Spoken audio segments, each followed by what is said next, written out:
Мен өзі жеке ойымды айтам да, Өмірбек Черкешевичті біз сыйлайбыз.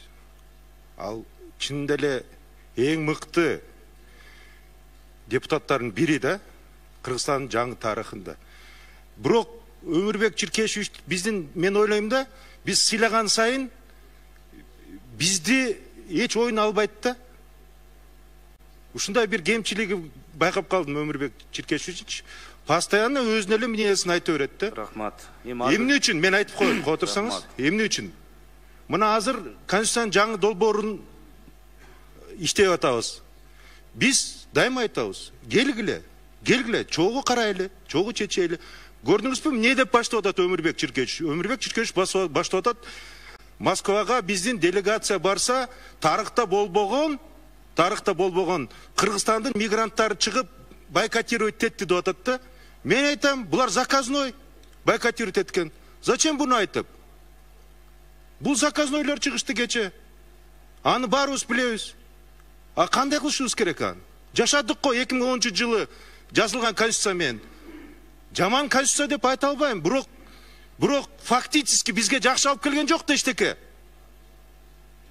Аны эмне үчүн биз ал конституцияга толуктоо керек болсо элдин астына коюп туруп башкаруу формасын президенттик болобу же парламенттик болобу деп эмне үчүн бизге ким тоскоолдук кыла алат? Эл өзү сунуштап атса. Рахмат. Рахмат.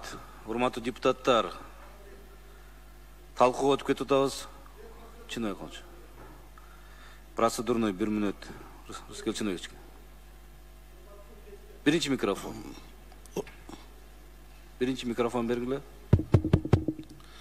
Урматтуу Мирлан Исакбекович, урматтуу мыйзамдын автору. Сиз айтып атпайсызбы, мыйзам жолу менен кетип баратабыз. Эми бул мыйзамдын автору ким экенин жакшы билебиз да. Качан кайсы жерден капталдан чыгагаларын жакшы билебиз да. Эми бирөөдүн чытап кеткен аялын боёнтуп, соёнтуп тойго эшип барып, "Могу менин аялым" десе, эл ишенеби? Эч ким ишенбейт да. Бул мыйзамга корутундур эми берип атат азыр. Бул кандай мыйзам? Басым менен кабыл алынган мыйзам, бул бачым кабыл алган мыйзам, бул башына моюнуна байлаган иткеле окшош да. Эми биз бардык мыйзамды буздук. Сунуш. Коя туруңуз, мен 2 минутка сурадым. Рыскел Чынович. Какшып калган кадырыбызды кайтыш кылып кабырга салып атпайсызбы? Банкрот болгон баркыбызды балталап жокко чабып атпайсызбы? Эми бардыгы мыйзам жолу менен кетип, элди айтып атасыңар. Элге парламенттик, президенттиктин кереги жок. Мыйзам, баш мыйзам алмашкандан элдин жашоосу алмашпайт. Баймановтардын эле жашоосу алмашат. Байкуштардын жашоосу алмашпайт. Элге баш мыйзам алмашкандан 2 сомдо пайда көрбөйт. Эли та көрөт.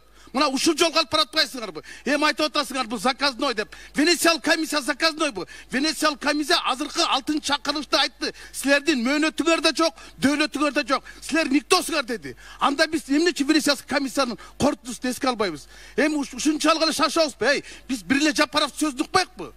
Же экинчи Жапаровду сөздүн көрөбүзбү? Эми бул мыйзамды мына азыр күндө ошто кетип, эртең 2 окууда, 3 окууда өткөрүп туруп, анан 10 күндүк жана 30 күндүк немен тактап туруп анан кылыңыз. Бул элдин талабы эмес да. Элге бунун эч кердин кереги жок.